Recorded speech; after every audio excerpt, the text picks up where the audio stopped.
Hey there, Knicks fans. How you doing? It's your boy, Jonathan Macri, with you for another episode of the Knicks Film School Podcast. If you are listening to this, congratulations. You've made it through the weekend in one piece, and you have made the affirmative choice to consume content about this basketball team. That's step one. As for steps 2 through, how many steps are there?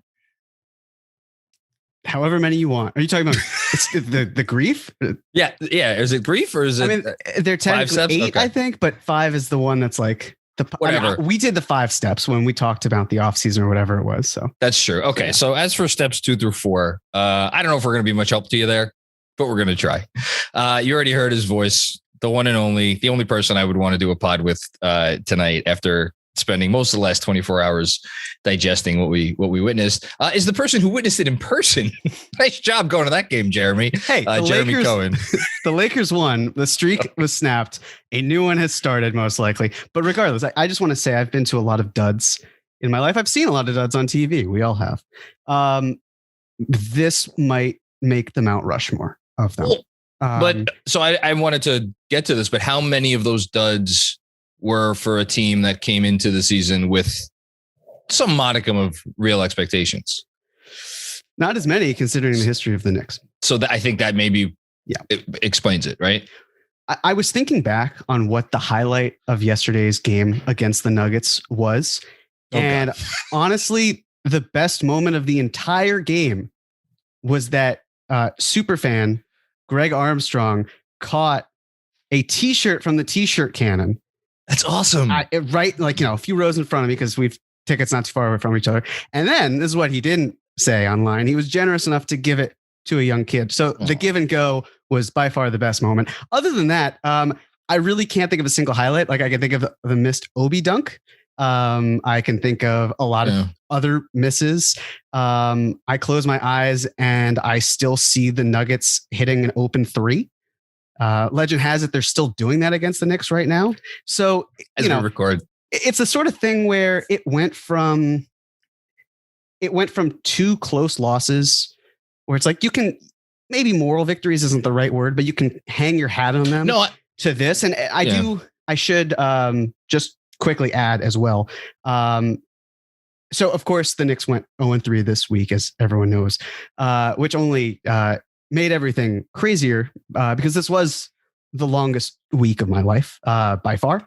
But I want to take a quick pause and thank everyone who reached out to me. I was so overwhelmed by those expressing their condolences, and both publicly and privately. It means a lot. It really does. And we laid my grandfather to rest on Tuesday. I was joking with Andrew about this, but the audio for the funeral service crapped out, so no one could hear it, which was really frustrating when we found out afterwards, because there were people around the world that would have wanted to have heard it. But these people also were then sharing stories of my grandfather that they wouldn't have done if they were listening to our eulogies. So it kind of turned into a beautiful moment for there. But no, I just heartfelt thank you to so many of you. And the Knicks just going 0-3 was like, you know what? Well, let's make it even more fun for you. I think perhaps it was a reminder of the things that are really important in life. And I think this, for me at least, was one of those weeks, especially yesterday. So I didn't watch the game on a TV. I had my daughter had a birthday party, so I watched the first half. We went to a, some generic chain in Long Island. I can't believe it's escaping me. It was really not memorable. Whatever. They're all the same. And then I watched the second half on my phone when my wife was with her. And I was so upset and beyond, I was obviously not happy. And then I went into the party and I saw how happy she was. And I was like, okay, it's fine. And just like for you have, I'm sure, spent much of this week thinking about so many beautiful memories that you had with your grandfather. And it's like, yes, our basketball team is wanting us to put our heads through the wall, but life goes on. There are good things, there are bad things. And, we have all of that stuff to hopefully keep us happy. And I think your beautiful tributes to your grandfather go right in that vein. So, on that note, you want to talk about this team?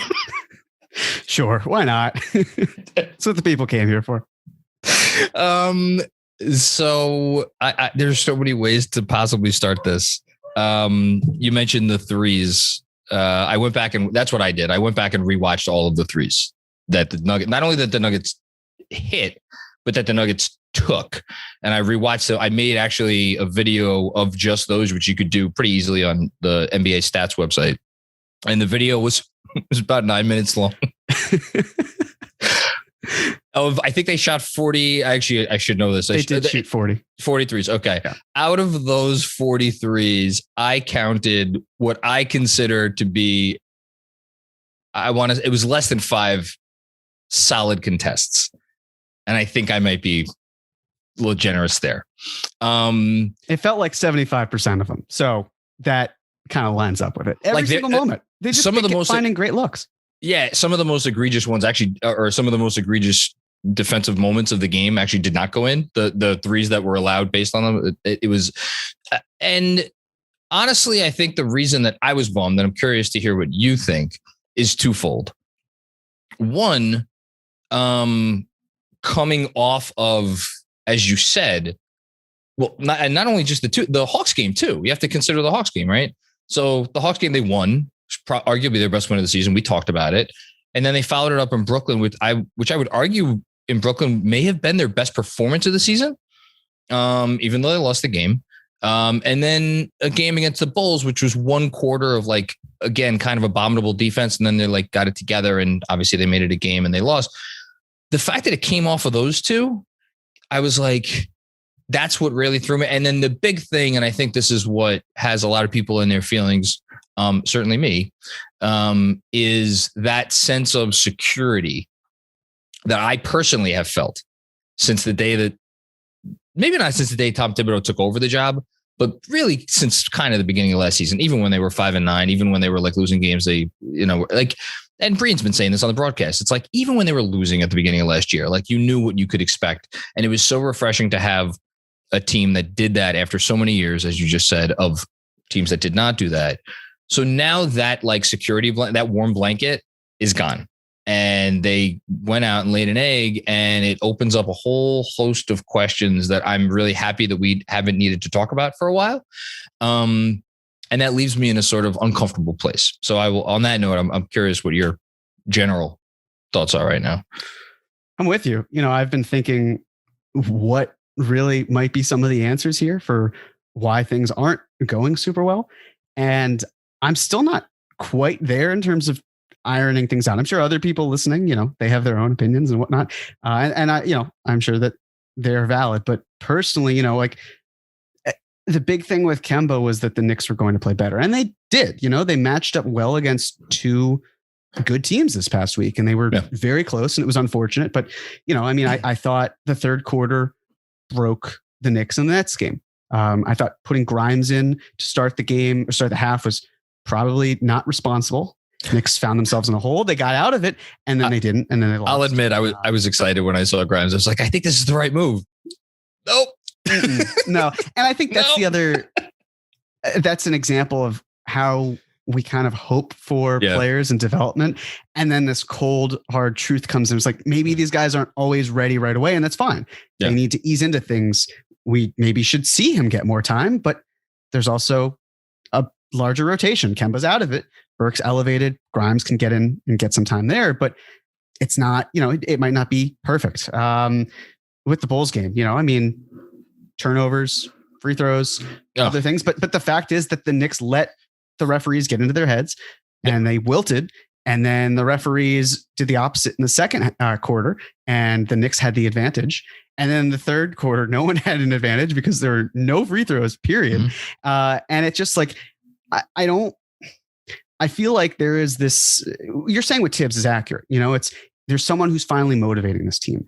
And I don't feel, I've said before, I haven't felt joy watching this team in a while. And then not long after that, the Knicks had 2 games where I actually felt joy watching them, and they happened to win those games too, but it was exciting. And then the Nets game, again, like, I don't know if joy is necessarily there, but they're right there. That's great. The Bulls game also right there. Things that I would have done differently or that clearly didn't work out, but you can see something happening. And then they just drop this game in Denver. The energy was awful. I mean, the crowd was mostly kids, and we can't blame that, but I can tell you that the Knicks did such a terrible job of feeding off of their own energy, let alone the crowd, that it didn't even matter. Like, there was a point where the Knicks were having defense chants over the PA, and no one was saying it. The crowd was dead. It was a 1 p.m. Saturday game, and no one had any energy. And the Knicks basically said, we don't have energy either. But it wasn't because of the crowd. It was because the Knicks just didn't give the crowd a reason to fight. And then they did. It was a 4-point game. And then there was some 6-point game, right, in the third quarter. Yeah. Right. And then they were this close to making it a 4-point game, and it rimmed out. And then after that miss, I turned to my friend and I was like, I feel like that is the turning point. And then sure enough, the Nuggets score 4 points. They call a timeout, and then the dam just breaks right afterwards. So, I mean, this is the worst it could have gone in terms of results. This is probably not the worst it could have gone in terms of the quality of play, but it wasn't good. It wasn't fun. That wasn't great. I just want to say, like, you know, and it's never fun to have conversations about, let's go through the levels of abhorrent.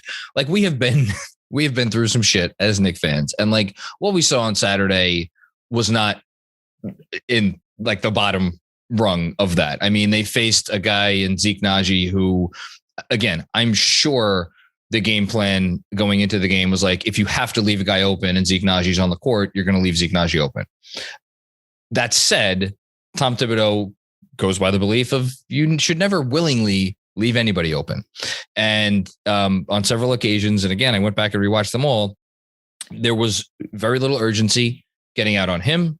There was no urgency getting out on Aaron Gordon on a couple shots. And most of all, there was no urgency getting out on a guy who has proven some things in the league, including winning MVP last year with some of the most ridiculous advanced stats that the league has seen in the last 30 years. You got to get out on him. And I think that's a bit of a physical issue with Mitch. Maybe we'll get into that. Maybe it's just needs to be said and that's it. We move on. But like, I on one hand, I get it. And they were ice cold. They missed a bunch of open threes. But and then there's the Saturday thing. At the same time, these were the games you circled on the calendar last year as this is the Knicks team that can take advantage of these situations. Another team coming into their building on a Saturday afternoon who's not prepared to play. I'm thinking back to the Boston game that turned the season around. They went into whatever the hell that arena's named, the Boston Arena, and they TD Garden. Thank you. Yes. TD Garden. I should know it. That's my bank account. And blew the doors off of the Celtics because they were ready to play and the Celtics weren't. And there were other games like that throughout the year, you know? And now for us to be the team who's not ready when that's how they made their bones last year, right? On being ready when others weren't. And it leads to all sorts of questions that we'll get into a little bit now. And I have a feeling we may get into a lot more in the coming weeks of like, well, where is the foundation now? Like, does the foundation still lie? Is Thibs the central figure in the foundation? Is it Randle? Should they be leaning into these kids that they've drafted the last few years who if say what you want about them, any energy issues are not a problem. How does RJ fit into all that? Like, it brings all of these different things to light that, again, we have had the convenience of not necessarily having to have really deep conversations about these things over the last year and change. We've just gotten to enjoy the basketball. Before we get into all that, I do want to get your quick reaction. We haven't talked since the Kemba benching. Where are you? Were you shocked? Where are your thoughts on it now? Has it changed in the last week? I was really surprised, and boy, am I glad that I changed my answer to under 23 and a half minutes average per game this past week, because Kemba averaged 0. Not surprised. Yeah. No, but what I'm saying, no, I am surprised. I'm totally surprised. I thought were you surprised when the news came down? You're surprised? No, I was 100% surprised. I just didn't think it would happen that quickly. I knew that something had to be done. I didn't think it was going to be then and there. And that's, again, it's one of those things where the Knicks are 0-3 since that move was made official. I don't think that is the reason why they're 0-3. I don't think if anything, you could potentially, based on the 20 games or 18 games he played in prior to that, that we saw him, that maybe the Knicks are 0-3 after those 3 games, and the margins of losses are even worse, especially, well, maybe more for the other 2 games. But it's just like, it's the sort of thing where I have no issue whatsoever with them trying to take a flyer on him. They wanted a guy who they feel like could be a pull-up threat in the half court, drive, play off of Randle. He did one of those things really well, and that was pulling up. The rest, it wasn't clicking. And so this is actually something I want to talk to you about, because I was listening to the post game that you had after the Bulls, and there's something you said that surprised me, which was you had mentioned that you think Kemba is matching salary this summer. And my first thought was why you think that the Knicks are hanging on to Kemba for the rest of the year and not exploring options this trade deadline. I think they will. I tend to get lost in my own string of word vomit and these post games. I was in my head. I was reading a lot of comments over the previous day or so where people were like, just dump his salary for a second round pick. And I was more speaking again, like, I don't think they're going to do that. No. And if that's the only thing that they could do to get him off the books, quote unquote, like, they're not going to do that. If there's an opportunity to send Kemba and Kevin Knox to, Indiana for Miles Turner, obviously they would need to send with, I don't know, Mitch or a pick or what, like something of that ilk. Yes, they're going to do that. I'm curious if there's a deal that emerges. Again, looking through the league right now, I would be, unless they want to throw a pick in. And I just don't know. Your boy, Brock Aller, who, exists. Hi, Brock. Knowing how much he values draft picks, and specifically draft picks owned by a franchise that is currently in the state of uncertainty that we are. I'm not sure. I mean, listen, they have the Charlotte pick, so I don't know. Maybe that's the deal. Charlotte, Kemba, Knox, the Charlotte pick, Kemba, Knox but that's the only thing I meant. Gotcha. Oh yeah, that's the thing. I think traded player exception, if you're thinking of dumping Kemba, not you specifically, but if you're out there and thinking of it, it doesn't really help the Knicks because it's like, okay, cool. You've got a year to use to acquire a player up to $9 million. That's fine. But you could also, do something with the salary. And I think another point that's relevant here is I would imagine the Knicks want to. Kemba's respected, right? He's the type of person where he's loved wherever he goes. This also goes towards the Theo Pinson argument, where it's like, oh, bring Theo Pinson back. Kemba Walker is just as good, if not a better cheerleader than Theo Pinson. The Knicks are 0-3 since then. So Theo Pinson is not the answer. Love you, Theo, but it's just not the case. But in terms of with Kemba, if there's this idea where the Knicks traded him, right away, right as the trade deadline, not the trade deadline, but the window on December 15th opens, it actually causes a bit of a problem. And that problem is aggregation. So if the Knicks were to trade Kemba for another player on a similar contract, or at least in terms of money, they can't aggregate that player into that contract or into a trade with other players for 60 days. And if you do the math, forget if it's 30 or 60, it's 60. Last year, because the season was truncated, it was a shorter period of time. But this year, that's what I was thinking. So if you trade Kemba Walker on 12/15, then you can trade the player that you got in return for him 60 days later.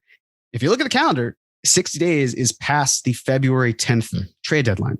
So it actually screws things up a bit for the Knicks, unless two things. Yeah. One, they're more confident in dealing someone like Nerlens Noel instead. Okay, so be it. Or two, just being that they plan on keeping whatever piece that they got for Kemba long-term. So it's not a death sentence or anything of the sort. It makes things a little bit more interesting. And by interesting, I mean, like, we kind of will get a sense as to which players or player might be on the chopping block from there. So that's the only, and again, that's part of the reason why I don't think they're going to deal him just to deal him, because unless I could see them making a move. And again, Turner's the only name that's obvious to me right now because, and again, for anybody who didn't hear Thibs post game, he has a tendency of sneaking these little lines in there. He yet again mentioned most teams in the league have a stretch five. This one had two. He's not doing these things by accident, folks. And he's very cognizant of the fact that he has zero stretch fives because he doesn't look at Randle as someone he wants to play at that position for a long stretch of time. And Obi is not a stretch 5. He is a 4. That is how Thibs views him. Tibbs views him as a 4. Whether you listening at home view him as a 4 or a 5, that's that's between you and your God. But it's Tibbs views him as a 4. In any case, that's the only reason I've gravitated to Turner. I think they're absolutely going to be in on Turner, and Kemba's salary would be a nice, easy piece to throw in there. In terms of like looking at this week and, okay, so the Kemba move happened. They lost 3 straight. I don't look at it as like this has been an adjustment period or, anything like to me, they played one really good game, one mostly good game. And then Saturday is leaving us all shaking our heads. To me, it's too small a sample size to really draw any conclusions from. I think, as several people have said already, and I think is accurate, we're going to learn an awful lot about this team over these next 3 games, because they play 3 games against it's San Antonio first, then Indiana, then Toronto. And then on Sunday, it's the 4th game. Who's the 4th? Milwaukee. Oh, that's right, at home. And then Golden State at home. Like, if they fuck around on this road trip and at San Antonio's playing well, San Antonio just beat Golden State in Golden State. They had 2 previous before that, and then they had been playing. What's that? They've won 4 in a row now. They've won 4 in a row, yeah. So, and like, look, Indiana and Toronto is the other team, right? I'm not making that. Okay. Like, those teams have beaten the Knicks already this year, So we're going to learn a lot about the team this year. This year's team in the next week. I feel like next week at this time, maybe we'll have a better answer to why they went 0-3, because if this Nuggets game is an indication of things to come, then it's a very different conversation. It is one game, but at the same time, I just looked it up before. You want to know what their net rating ranking is since November 1st? You want to take a guess? I'm going to say it's, they're 6-11 in their last 17. So it's probably 22nd, 23rd. You're one off. It's 24th. And the only teams that have a worse net rating than the Knicks since the Knicks 5-1 start are the tanking teams, Pistons, Thunder, Rockets, and who am I forgetting? Who's the other tanking team in the East? Magic. The Pelicans, who have kind of become a tanking team. And a team we may talk about. Actually, we could maybe talk about them right now. The Blazers. Before we do, I do just want to say I'm glad please. That I was prepared to say, as bad as this week was, let's give it next week, because I think we can learn a lot more. But here's the other sad truth, right? We talk about the Knicks playing down to bad teams. And then we say, well, they play up to good teams, so it's okay. But then they don't beat good teams and they don't beat bad teams. So if the Knicks are now playing teams that are like, middle tier, lower tier, kind of around the range where they are right now. You mean the 24 teams in the league, or 22, 23 teams in the league? Well, I just mean for this upcoming week, right? San Antonio, Indiana, and Toronto are all below them in the standings. I know, but you see what I'm saying, right? There's like 5 elite teams in the league. There's 4 or 5 terrible teams in the league. And then throw the rest into a bucket. Right. So, but again, if you can't beat good teams, you can't beat bad teams. No. Then who are you beating? And if you can't beat anyone, then you have to assess what's going on and any potential changes that are going to be made. Yeah, so, yes. Very well said. Yes. But in terms of the Blazers. So, and it's funny. So a little behind the curtain, Andrew Claudio, God love him. Shout out to Andrew. I wonder how many people thought that I ditched the post game after the Nuggets game because of the... Why on earth would you ditch the post game, John, after the Bulls post game, John? Oh, wow. I didn't even think of that. I was just saying because of the... you just ditched the Nuggets game. Okay. No, I was thinking because of like the result of the game. Oh, because of how bad it was. Andrew, you do the post game. Yeah, like I called you in the fourth quarter. Like, hey, I'm not doing this shit. Yeah. No, I made it clear. You had a family obligation on the post. No, I was at what the fuck was the place called? Sky Zone in Deer Park. You went to Sky Zone in Deer Park and you're like talking down to it? I was talking down about whatever eatery we went. Where did we go to eat before Sky Zone? Miller's Ale House. Okay. Your Long Islanders love Miller's. That's That's like our sports bar. So okay, Long Island. Nassau County. We're going to Miller's to watch the game on Saturday. It's awful. Yeah, in every way. Okay. Anyway, I did not do any of the activities at the Sky Zone. I merely watched my daughter. Wait. This is a kid's birthday party. You went to Miller's? No, I went there first to watch the first, specifically to watch the first half of the game. Okay. We all went. You made it seem as if all of the birthday party ended up at Miller's. I dragged my wife and 2 children to Miller's so I could watch the first half of that dreadful performance. And then at halftime, we got in the car and we made our way to the birthday party, which the timing worked out nicely. Did you get to go on the anti-gravity thing? No, I sat in the car for an hour and a half and watched the game. Worse for you. Gosh. And then when I went into the party, I had my really getting into the weeds here. I had my one earphone in because I was listening to Thibs post game. And I was like trying to like fake socialize with, the other parents there. That's not something I'm good at anyway. So it was really, the whole day was a disaster. Anyway, Andrew, thank you for doing the post game. Of course. I don't even know how the hell I got onto this topic. So Andrew Claudio does these rundowns for these shows.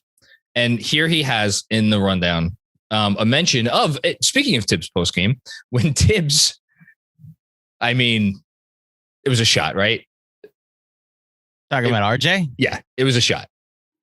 I want to know how you guys both perceive it, because let's just say for anybody who doesn't know. So I think the question was about RJ or RJ's slump, or how something about RJ. And Thibs started off by mentioning how RJ's been ill and that has impacted his ability to put in work. But then the tone of I don't have it in front of me, but the tone of the answer changed. And I listened to it live. It's unmistakably the tone of the answer changed to Thibs being like, well, last year he worked his ass off and he was in it late every night, and maybe he should get back to that. And to me, it was unmistakable. It was like, well, why the fuck do you think you're literally the worst high volume shooter in the NBA since the first 7 or 8 games of the season? It's because you're not putting in the work. He didn't say that. That's what I took it as. I didn't watch the video. I haven't seen it yet. And I did read it, or at least the transcript of what he said. But because I haven't listened to him say it, and I feel like I can't really comment on it because of the tone, I want to say this because I've been thinking about this a lot, and I was going to save it for a later point and then not mention it again, because I feel like it's not controversial. It's just a legitimate question that I personally have. It's actually more of a comment. We don't know what this front office thinks of RJ Barrett. They didn't draft him. They've put pieces around him. Again, you could take a shot for times that I have talked about pull-up shooting. Wait, did the Blazers hire Scott Perry already? I'm sorry. It's the sort of thing where we don't know. Again, he's last year we saw strides. This year we're seeing regression. I know that progression is not linear. I'm not saying the Knicks are out on him or they're in on him or what. We simply do not know, right? There are 3 players on this team that were brought in here by an old regime. It's Mitchell Robinson, where you just talked about it with the Thibs press conference. It's Kevin Knox, who is not going to be on this team long term. No. And it's RJ Barrett. And the hope, of course, is that all of them can blossom here. The reality is that maybe one of them does, maybe 2. Like if I said, or maybe what's 0. the over under in terms of those 3 players being on this team 3 years from now? If I said it at 1.5, is that way too high? Is it half? You would have to give me 10-1 odds to bet over 1.5. I think if you said it at 0.5, I would need 5-1 odds. Right. So that's my whole thinking and thought process here is I'm not trying to ship RJ or I don't want this to be interpreted that I don't want RJ or whatever. I do. I want him to succeed here. We just don't know what their thoughts are because he was acquired by another regime and they're giving him time, right? Again, I would hope certainly that he is in their future plans. But we just simply don't know.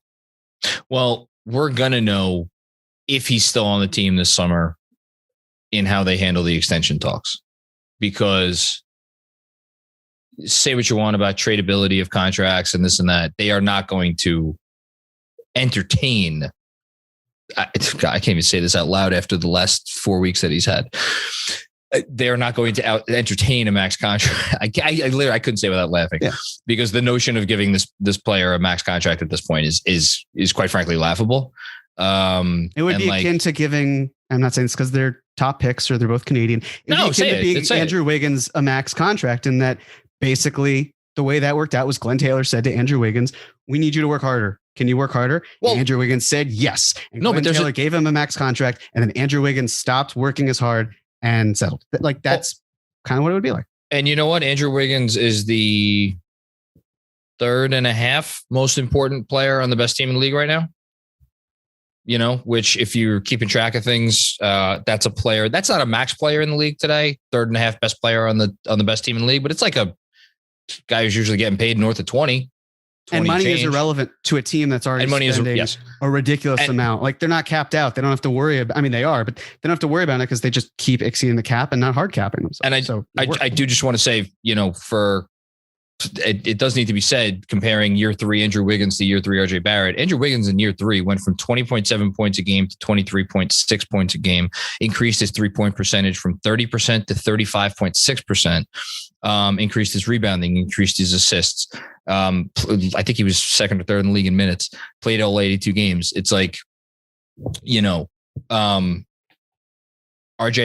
has a little bit of a ways to go before he's year 3 Andrew Wiggins. And that's going to sound like a shot at RJ Barrett, and you can take it however the fuck you want because it's the truth. So that's where we're at right now with RJ. And I think it's really interesting to me, and I'm spoiling tomorrow's newsletter, but I'll say it anyway. Well, aren't people going to be reading tomorrow's newsletter tomorrow? Oh yeah, I'm spoiling. So you're just spoiling it for me and Andrew. So I'm spoiling it for you. Oh. A month ago, or a month and no, is it exactly a month? It's exactly a month ago. How about that? When RJ Barrett began this shooting slump, he had an interview in the Post to Steve Serby, which he did a one-on-one. And he used the words "destined for greatness." And since then, he hasn't been able to hit the far side of a fucking barn. And Thibs just called him out for work ethic. That to me doesn't add up. Or it adds up in a way that I don't want it to add up, I should say. You know, and like Thibs, again, he's been the coach of this team for a year and a half. We've never heard him even on the verge of calling anyone out. He has gone out of his way. I'm not just talking about like Elfrid Payton when the slings and arrows were coming. He has gone out of his way to defend players. And that man is many things.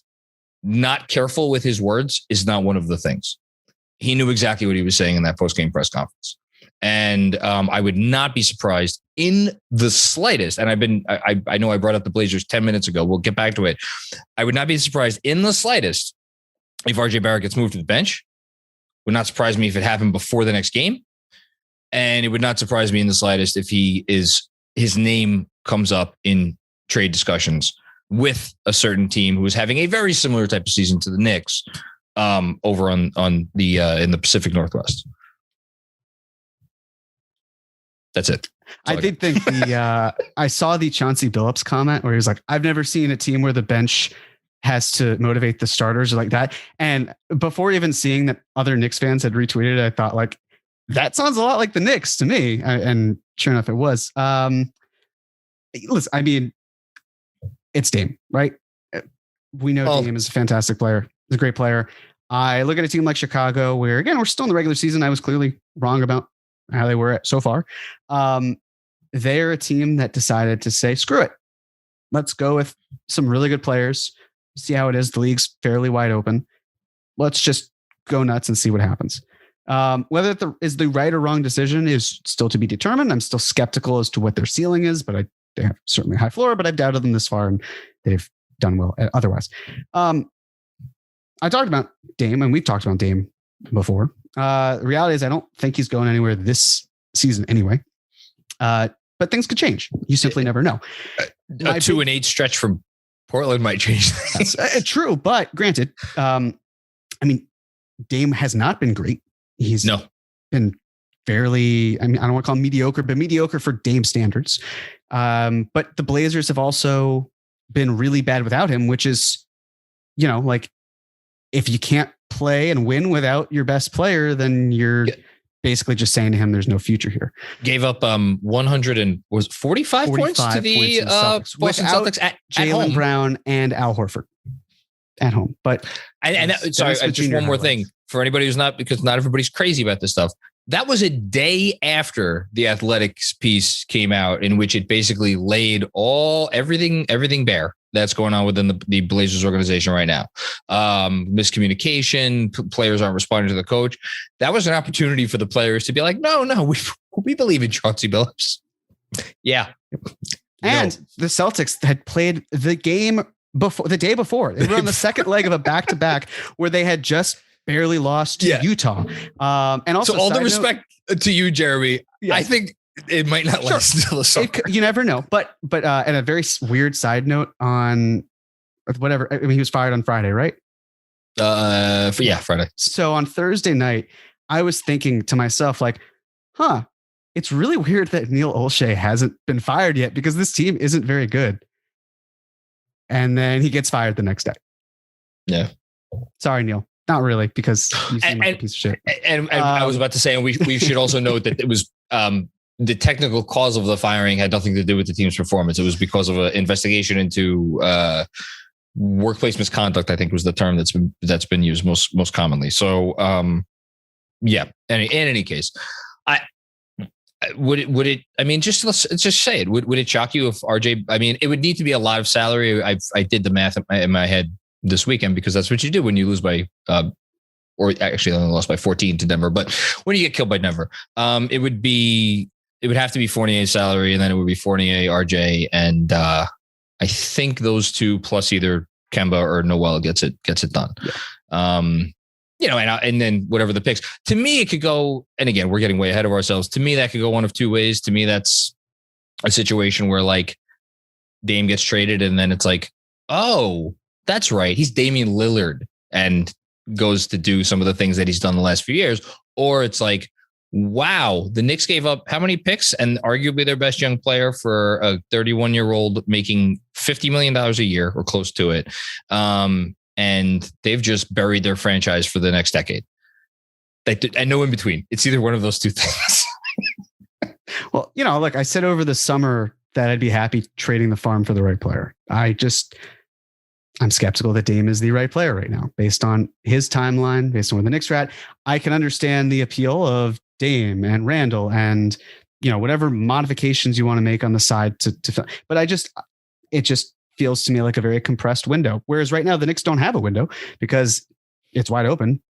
So I can't bring myself to being comfortable with it, because I just think there are too many things for the Knicks to fix right now. And that to me just feels like something the Knicks would have done a long time ago. And I've been like, cool, let's hope for the best. And it's just like, all right, that's great. You did it. That's fine. But it's not going to work wonders. And we're going to be back in a worse position. Like right now, things suck, but I can probably name like at least 8 teams that are in a worse position than the Knicks or feeling like you could say about the Eastern Conference. Think about the sentence you just said. Right. I could name 8 teams that are in a worse. This is a fan base that a month ago was talking about going to the conference finals. And you were just like, I can name 8 teams that are in a worse position than us. At least. My God. But here's the thing. You look at the Eastern standings and you could pick from like 3 all the way to 13. Yes. 8 different teams that could say we should be better than this. The only 2 I can think of that are like, hey, we're doing great. This is fine. Are Charlotte and Washington. And Washington lost. They were losing like 40-18 before. Right. Anyway, but you think the Hawks aren't saying we should be better than this? You think the Pacers, the Celtics, the Heat, even? I mean, all of these teams can be in that territory of we should be doing better than this. And the Knicks just happen to be with that company. But again, I just, we'll talk about a lot of these names moving forward, but it's just I know. There are reasons why they don't work, several reasons why, but they come up. And with Dame, it's the only one I'll talk about for today. I think timing is everything, and timing is just not right for the Knicks. And I don't think it's right for Dame. And I just think there's a better match for him elsewhere, and it's just not New York. But we will see. The Knicks are not a Dame Lillard away from anything good. I think we could say that.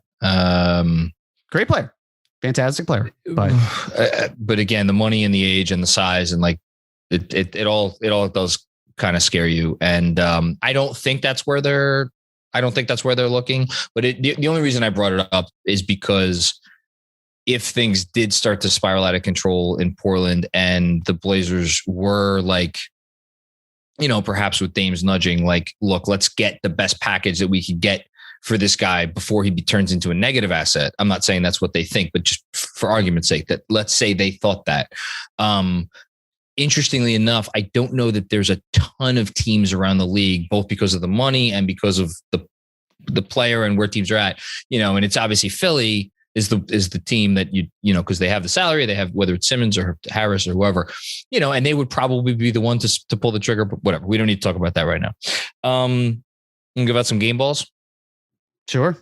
Let's, there's one very quick thing as well. We have to mention this. Just very briefly. Please go for it. John Wall conversations, as you pointed out, like a trade's not happening. There's no reason for it. The math doesn't work. Kemba's not making that salary. You basically have to, take all these contracts and move it for John Wall. Fix the trade machine. Yeah, seriously. I know it's ridiculous. And that's the other thing, of course, where you can't just trade 4 guys, whatever it is, to another team. This is the off season when you can have up to 20 players and then whittle it down to 15. Like you have to match with rosters or clear roster spots. So just something for you all to keep in mind if you're playing around with the trade machine. But look, I mean, John Wall went down at the end of December 2018. We're in December of 2021. He's played 40 games in 3 years. I understand that he could have played more this year.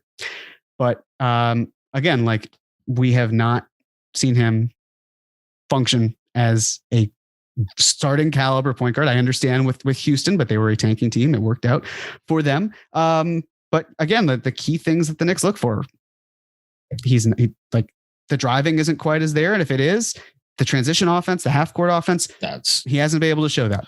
The pull-up shooting, not there. The three-point shooting, not there. You talked with Fred Katz. It was a great interview. I'm sure John Wall is incredibly bright. As Fred says, he has much more insight than I do. And this is not disrespect to John Wall as a person, as a player. It just, I think we see Kentucky fit and point guard of yesteryear who could help the Knicks. And I just don't see how what he brings to the table is going to assuage the problems that the Knicks have, especially when you talk about size, and Thibs is all about switching. And it's great how Burks is in there instead of Walker. Yes, John Wall's 6'3", I believe. I think he's 6'3".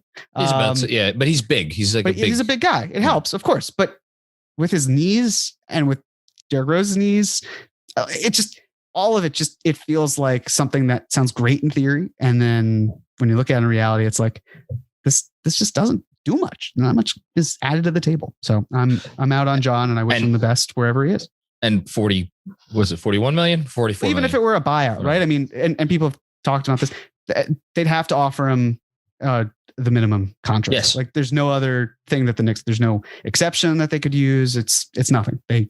Like, unless a player gets hurt, which hopefully doesn't happen, and they get some sort of disabled player exception, and John Wall's bought out. That's the only way that they can offer him more money than the minimum. But I just don't see it happening. Agreed. Okay. Game balls again. Shout out to Andrew Claudio, who comes up with these lists every week. God love you, Andrew. There's no one on this list. Can we just bring Andrew in for a sec? I'm here. What's up? There's no one on this list that I want to give a game ball to. Am I going to give a game ball to Kemba Walker for not playing basketball and being supportive of his team? Because right now, that's the closest I feel like I should give a game ball to. Actually, no. Okay, go ahead. You know who gets my game ball? Who? Deuce McBride. Deuce McBride killed it. Absolutely killed it in Westchester a couple times this week. And you know what? In my mind, Deuce McBride would have made a difference on Saturday against the Nuggets, and in the first quarter and the first half, I should say, against the whole game against the Bulls. Put him on DeMar DeRozan. There you go. I am now one of those fans who's like, I want the rookie. Give me the rookie. You're me. so determined to have Deuce McBride that you'd be willing to play him on back-to-back nights or days. He should not 3 games in less than 72 hours is like not even Thibs behavior. That is psycho stuff. Okay, Vorkanov. if neither the Knicks nor the Westchester Knicks are playing on a night, they should send him somewhere to some other team and outsource him to play on that night too. That's how much he should play. No, I couldn't do worse. Yeah. This week was, and I really would have. I'm going to talk more about Julius Randle in a minute. I would have given it to Randle, obviously, after what I thought was an inspired effort in the Brooklyn game. And the Bulls game, I was obviously very defensive of him afterwards, which I'll again get into in a minute. Not because he was great, but because I thought he was better than what it was being made out. And then he came and like, I went back and rewatched all those threes they gave up. He wasn't that. Here's the thing with Julius. When he has one of those moments on defense, it is like 8 times more noticeable because he doesn't try to fake it. He's just like, I'm not going over there. I'm just going to stay right the fuck here. And I'm going to watch this guy. If he's going to hit the shot, he's going to hit the shot. And I'm going to have a nice view of it all the way from over here in the paint. And that's his. And you know what? Maybe we should be commending him for not wasting the energy, because there are definitely other guys. And again, I rewatched some of this stuff who will do the things that will like make you think for a second, like, oh, they're trying. No, they're not. They're really not. There was a lot of that going around on Saturday, and Julius is just more blatant about it. Even so, I'm not giving him the game ball. So yeah, Deuce McBride, congratulations. Jeremy, you giving it to Luka now?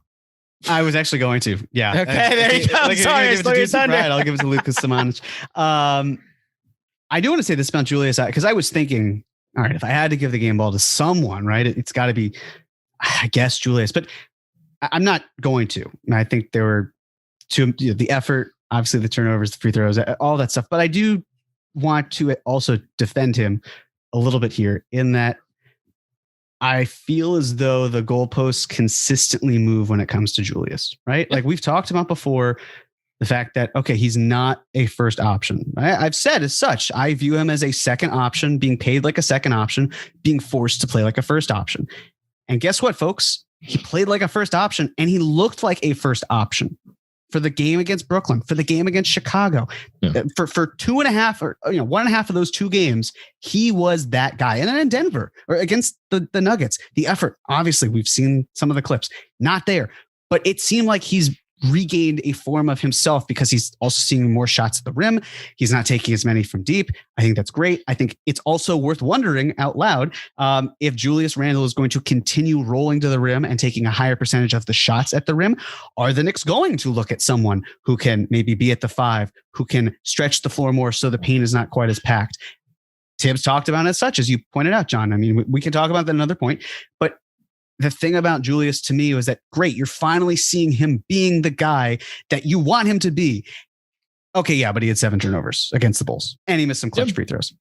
Yeah, he did both those things. Those are very bad. But he's also the single reason in my mind for that game, or the biggest reason rather, why the Knicks even were in it. And it's that sort of thing where it's almost like we as fans collectively have this need to pick apart at flaws. And to be honest, and forgive me because I know someone tweeted a thread about this. It escapes me at the moment. And I thought it was really great. And I do just want to highlight it here. But it basically talked about how for the stars that we've seen in New York, they've consistently been nitpicked to the point where it's just like, we can't appreciate them for what they bring. Julius Randle's a lot to work on. He's again, miscast, but even in the role he's supposed to be cast in, like you have to bring that intensity, and he doesn't. There's reason to blame Julius Randle, and it's valid. This week, I felt like the reasons that were mostly for blame outside of effort, they were just for the sake of finding someone to blame.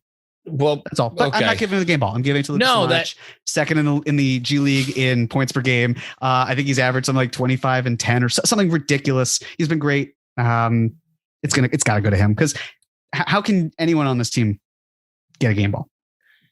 I will say that I was joking about it before, but like Kemba has taken this well, and I think that deserves noting. And I think it's okay to say that it was the right move to bench Walker and that it was not working because I don't think it was working.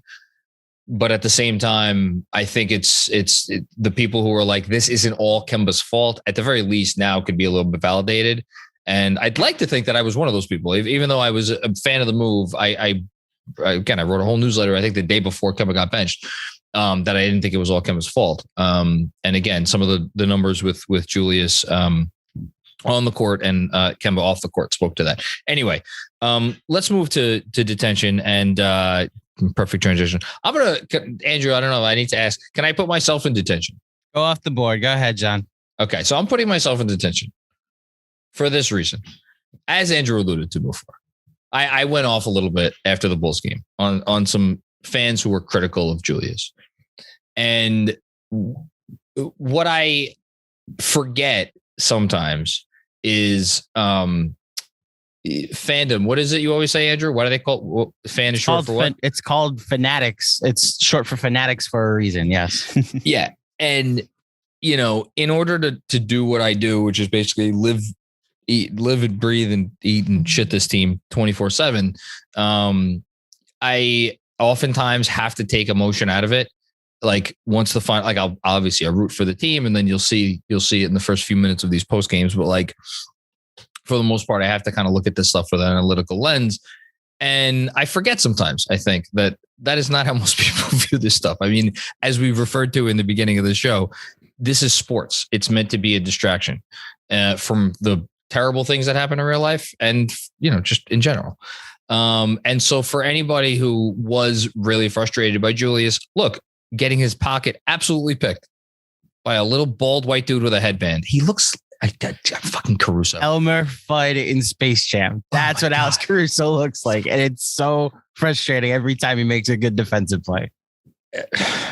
He's a good player. Yes, he is. Fucking, what the fuck were the Lakers thinking? Anyway, there you go. That's how you can feel better about yourselves, Knicks fans. At least you're not the Lakers. At least we don't have LeBron. They would think Taylor Tucker is a better option than Alex Caruso. Yeah. That is not working out. And now they had to rename their stadium or their arena because they need more cash. And poverty franchise, literally. Poverty franchise. So yes, he got his pocket picked by Alex Caruso, and he did miss 2 free throws. So like, and here's the big thing why I'm putting myself in detention. For anybody, I was upset because people were mad at Julius Randle after that game, right? People were not really if it was just that game, nobody would have been mad at Julius Randle for those two missed free throws and that turnover. People were mad because they've been watching this team for, at that point, 22 games. And now it's 23 games. And a lot of the shit that we saw against Denver, we've been seeing all season long. And you know what? I've defended him a lot this year because of the reasons why I spoke about in my rant. He is, I think people don't realize, still the only thing that other teams really game plan against. But at the same time, you have proclaimed yourself, and God knows you have gotten the publicity with the commercials and the sideline interviews on the TNT broadcast and the whole thing. You are the leader, right? You're the leader of the New York Knicks. That is a position you have taken willingly, and all the spoils that come with that. If you're going to do that shit, then you can't be in and out. And Julius Randle, as much as I think he was, for the most part, pretty good in the Bulls game and very good in the Nets game, like the Nuggets game was not out of the blue. It was a reflection of how he has been many, many times this season already. And that's the Julius Randle that we've had for 23 games. And that's not okay. So for me to like go off on people for being critical of that guy who has not been the leader that this team needs, that's a bad job by me. So I'll put myself in detention. It's big of you, John. I don't know about that. I'm only 5'6". That's also fair. Well, to keep putting you down, I'm going to put you in detention. No, I'm kidding. I'm not going to put you in detention. Dolores is here. She would definitely put me in detention. That's fair. I'm not listen, if I dragged my wife and 2 kids to whatever ale house you went to watch Miller's the first Ale game, House. Miller's Ale House, I'd probably put you in detention. My wife had a delicious chicken quesadilla. I think no. Oh, chicken fajitas. That's right. Even better. Well, they were fine. Miller's chicken fajitas are fire. Fair enough. All right. I enjoyed the mango habanero wings. I'll say that. Anyway, there's zingers. Yeah, the zingers are better. Moving on. Anyway,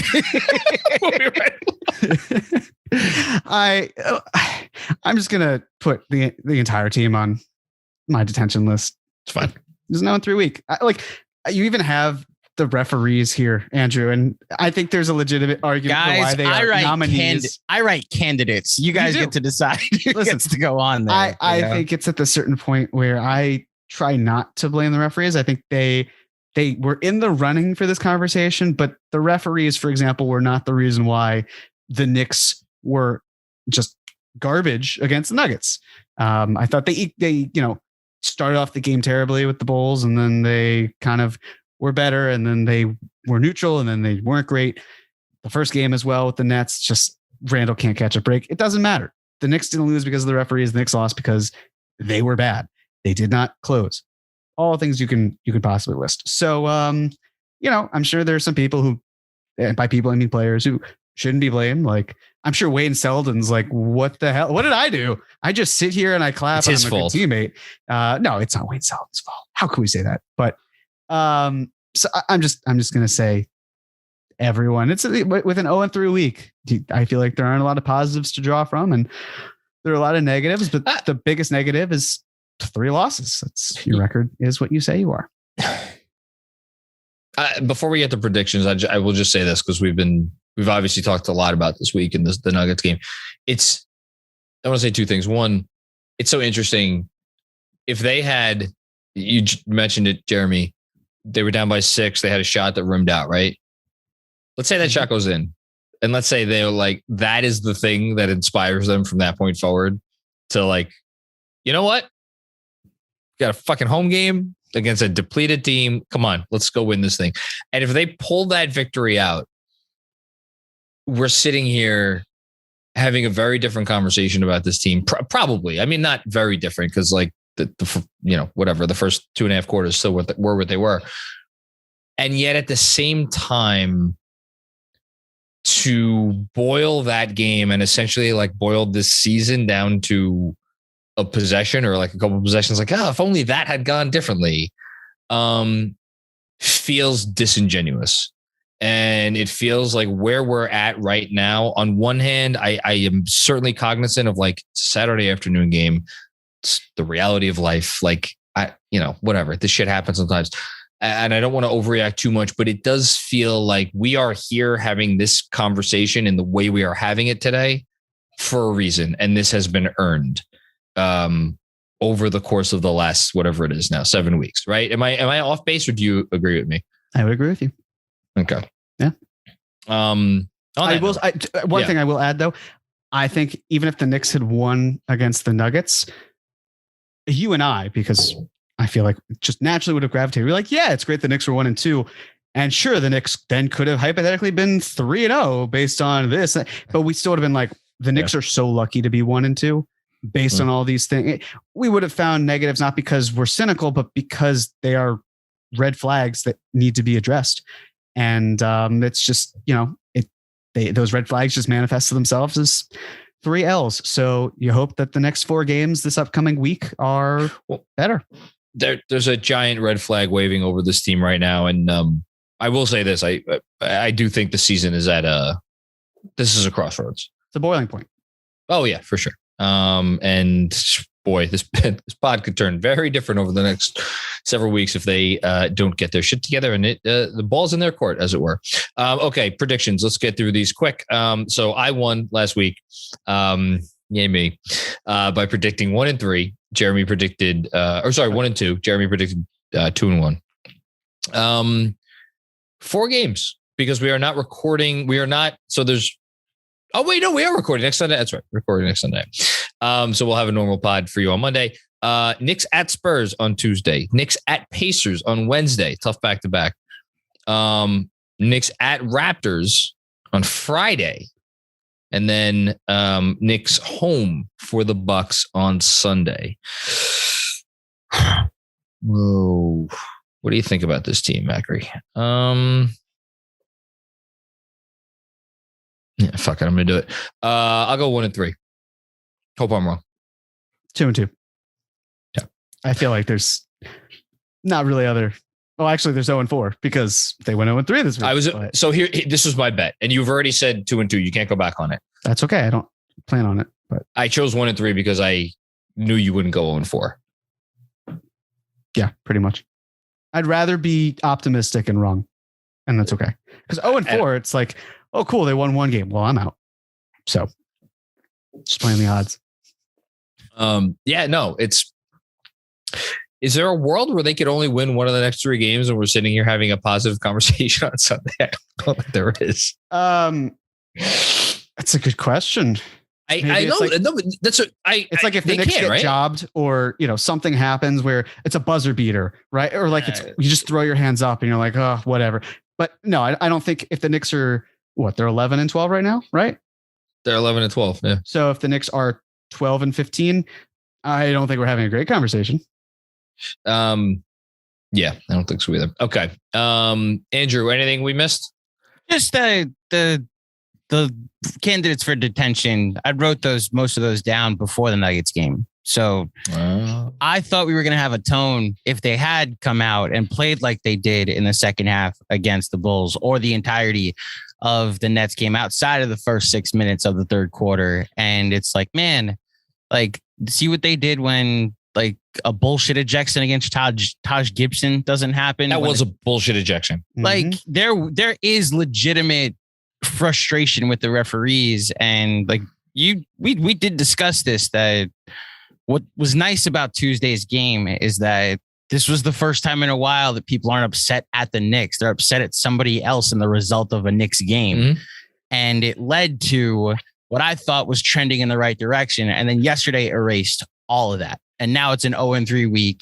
The energy's not there. The effort's not there. And now John is predicting them to go 1-3 in a week when they only have to play once at home. So, that actually might be a blessing in disguise that they're not at home, because then they don't have to lose. And for what it's worth, I won't be in attendance for any of these games. You're not going to Toronto? I'm not going to Toronto. No. Let me just say right now, because I don't know that anybody would give me shit for this, but like if they went 4-0, needless to say 3-1, but even if they went 4-0, like I wouldn't be shocked. Like there is the part of me inside that is like, this was the wake up call, right? This Nuggets game, this was the wake up call. This is where they turned it around, whether it's accompanied with a lineup change or whatever the fuck. This was the thing that where Thibs, and again, we should also probably just say for anybody who missed it, this was the first time since Thibs has been head coach that he did not come out of the locker room as the first interviewee in the postgame. Everybody was sitting around waiting for 25 minutes, and then Julius Randle showed up, and Julius Randle answered questions, and then Thibs showed up. So like, you better believe that, I don't know what he said, but Thibs said something in the locker room after the game, and like, okay, a lot of good that might do, but I don't know. Maybe this is the wake up call and this is what turns it around. And I hope to God it is. But if I'm going by my gut and the person who's been watching this team for almost 30 years, 1-3 is where I'm at. So, yeah. Jeremy, before I turn it to you, I will just say,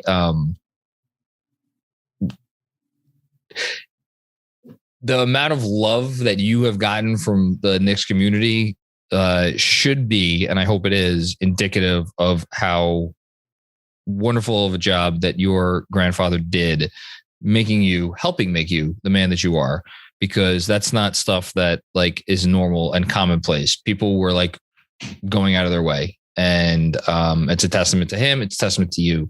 And, I'm very fortunate to call you my friend, and thank you for showing up here every week. And even when things are tough, and we love you. And anything from you before we go? Well, thank you, John. That means a lot. And glad to consider both of you very close friends. So there's one cool thing that I wanted to bring up. I know this is a Knicks podcast, but there are a lot of movie fans and they're musical theater fans and all that stuff. And I know you both really enjoyed the movie, but I just want to talk about Tick, Tick, Boom. Yeah. Let's do an hour on it right now. Deal. Yeah, exactly. So one, been there, done that, John. I was shout out Final Review. Exactly. So I was listening to the Final Review podcast that you guys put on it. And I actually want to just volunteer something and kind of brag about my dad for a minute. But my dad, who's a lyricist and composer, was friends with Jonathan Larson. No way. Oh, wow. Yeah. So some cool backgrounds. When Rent was being workshopped off Broadway, I guess when it was off Broadway, I was in utero and I was kicking the entire time. And then for when my mom was going to give birth, my dad was trying to figure out how to put together some sort of cassette so my mom would have music to listen to. This was the 90s. Oh, wow. And Jonathan dropped off some songs from Rent that, my dad got to put together into a tape. There's been some really cool things as well. Like there's been a couple photos of Sondheim and Jonathan Larson together that have been circulating. And there's also been a third guy in one of those photos, and it's my dad. And then my mom goes in the corner, which is really cool as well. But yeah, it just it was awesome to watch it with him because I was able to learn inside things and whatnot. Like when Sondheim's talking to Larson about his music in real life, my dad was there. Yeah, cool stuff like that. But and some fun things about the movie as well. The song Green Dress was cut, but you can hear it on the radio playing, which is cool. While a scene is happening. Yes. Right. Yes. And I don't know if you know this, but when Jonathan passed, he had left the tea kettle on. And I didn't know that. When the lights go out in the film, the kettle stops. And that is kind of what that has to deal with. So I thought it was a great movie. Andrew Garfield was fantastic. But, I just thought sharing it, and my dad's had a tough week and I love him. So wanted to send him out there. The photo is really cool because it's my 3 favorite lyricists and composers. Well, 3 things. 1, the fact that your dad knew Stephen fucking Sondheim is incredible. Yeah. 2, for anybody who's listening to this who doesn't know who Stephen Sondheim is, shameless plug. Check out Final Review on Tick Tick Boom, but specifically our mutual friend Bernardo Zarowski does a nice encapsulation of what Stephen Sondheim means to musical theater, and it's not something that I think most people could possibly wrap their head around. And 3, Andrew Claudio, in light of this little story and in light of Jeremy Cohen's family personal connection to Tick Tick Boom, will you now live on Knicks Film School Podcast change your allegiance for the Oscar race and officially root for Andrew Garfield over Will Smith? No. No? That's awful. But I admitted that it's a better performance. The Oscars aren't always going to nominate or reward who's better. I want the Fresh Prince to win an Oscar, damn it. Okay. It's a terrible job by you. Okay. But here's the problem is that I know Will Smith's ceiling doesn't have another performance like this in him. I think Garfield has another 2 or 3 in him that he can go ahead and win an Oscar. So you should have made the case for Julius Randle over Nikola Jokic for last season's MVP by this logic. I admitted that this is going to be a lot like last year, where I thought the Hopkins performance was better than Chadwick Boseman, but I'm rooting for the story. I'm rooting for Chadwick Boseman's widow to have a moment. And the Oscars decided, hey, this year we're going to get it right. I can tell you that talking with my dad in the firsthand account, Andrew Garfield nailed it. It's Jonathan not. Larson. Can I mean, look, he was just this goofy, tall guy who just was full of all of these things in life and whatnot. And that is who Andrew Garfield was. And just to hear that, it was like, yeah, if you think he nailed it, then I think that's probably pretty accurate. It's either Andrew Garfield or there is a movie that a former star of Titanic stars in that comes out closer to Christmas that I'm not allowed to talk about that may or may not rank very high for me this year. How is Kate Winslet in the Best Actor category? Yeah, I know, right? I'm excited to see which is the movie that Andrew's not allowed to talk about. Andrew Garfield in Tick Tick Boom is the best performance I've seen on screen in years. That thing, he is he is otherworldly in that performance. And whatever. You know what? He probably doesn't care whether he gets recognized. Maybe he does. Well, he is campaigning, as you guys noted on the pod. Mm-hmm. I don't know if there's enough campaigning that he could possibly do, but in any case, okay. Not to be Will. Will wrote a friggin' memoir and got Oprah to endorse it. Like, Will Smith knows this is his best and probably last chance to win an Oscar. So we'll see what happens. That's very true. Well, 2/3 of this podcast are pulling for Andrew Garfield. I think you're right. You're pulling for Garfield. I haven't seen King Richard yet, so I can't say one way or the other, but you're not missing much. Yes, you are. You're missing a very good performance. It's a nice impersonation. I'll see it. It's a very transformative performance.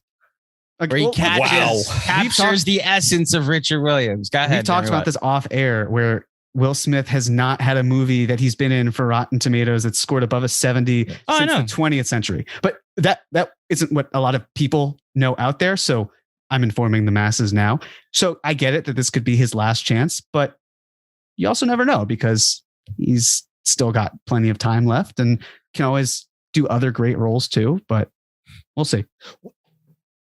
We don't have time to have this conversation. At some point, we'll have the conversation about what egregious robbery happened in terms of Will Smith and the Oscars, and like what thing he did that he deserved to be considered even in that conversation, but not now. So we're just going to leave it at that. Andrew, thank you. Jeremy, thank you. Everybody go watch Tick, Tick, Boom. And of course, rate, review, and subscribe to the Knicks Film School Podcast if you haven't already done so. Because it is still the Knicks Film School podcast. I just want to point that out. We can talk about other things, but it's still the Knicks Film School Podcast. Listen, we talked an hour about this team that absolutely laid an egg on Saturday. We can have some fun at the end. And in all seriousness, thanks everybody for listening. And we will be back with you with another episode very soon.